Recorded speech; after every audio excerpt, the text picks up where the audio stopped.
नमस्कार शेतकरी मित्रांनो, आजचा हा व्हिडिओ पीएम किसान योजनेच्या लाभार्थ्यांसाठी खूपच महत्त्वाचा आहे.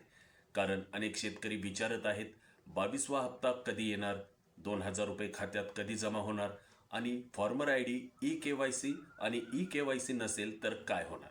या सर्व प्रश्नांची आजच्या या व्हिडिओमध्ये आपण उत्तरे जाणून घेणार आहोत. म्हणून हा व्हिडिओ स्किप न करता शेवटपर्यंत पहा. व्हिडिओ आवडला तर व्हिडिओला लाईक करा, चॅनलवर नवीन असाल तर या चॅनलला सबस्क्राईब करा आणि आपल्या शेतकरी बांधवांना हा व्हिडिओ शेअर करायला विसरू नका. मित्रांनो, 2026 वर्ष सुरू झाल्यानंतर पीएम किसान योजनेत अनेक बदल झालेले दिसत आहेत. आतापर्यंत या योजनेअंतर्गत 21 हप्ते शेतकऱ्यांच्या खात्यात जमा झालेले आहेत आणि आता सर्वांचे लक्ष 22व्या हप्त्याकडे लागलेले आहे. सरकारी नियमांनुसार पीएम किसान योजनेचा हप्ता दर 4 महिन्यांनी दिला जातो. मागील म्हणजेच 21वा हप्ता नोव्हेंबर 2025 मध्ये जमा झाला होता. त्या आधारे पाहता 22वा हप्ता फेब्रुवारी 2026च्या शेवटच्या आठवड्यात किंवा मार्च 2026च्या पहिल्या आठवड्यात जमा होण्याची शक्यता व्यक्त केली जात आहे. मात्र याबाबत अजूनही कोणती अधिकृत तारीख जाहीर झालेली नाही. आता एक अतिशय महत्त्वाचा मुद्दा म्हणजे फॉर्मर आय डी. जर तुमच्याकडे फॉर्मर आय डी नसेल तर तुम्हाला पीएम किसान योजनेचा लाभ मिळणार नाही. शासनाने काही राज्यांमध्ये फॉर्मर आय डी अनिवार्य केले आहे आणि लवकरच ही अट संपूर्ण देशात लागू होऊ शकते. फॉर्मर आय डी म्हणजे नेमकं काय? फॉर्मर आय डी हे डिजिटल ओळखपत्र आहे जे तुमच्या आधार कार्डशी लिंक असते आणि राज्यातील जमिनीच्या रेकॉर्ड्स सिस्टममध्ये नोंदवलेले असते.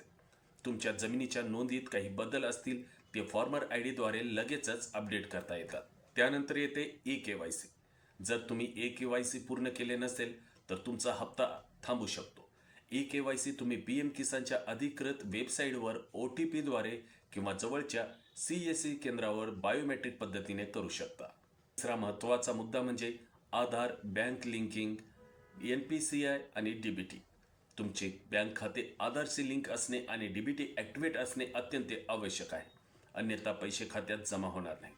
आता अनेक शेतकरी विचारतात, माझा हप्ता अडकला आहे की नाही हे कसे तपासायचे? तर मित्रांनो, यासाठी तुम्ही pmkisan.go.in या अधिकृत वेबसाईटवर जाऊन नो युअर स्टेटस या पर्यायामध्ये तुमची नोंदणी क्रमांक टाकून स्थिती पाहू शकता.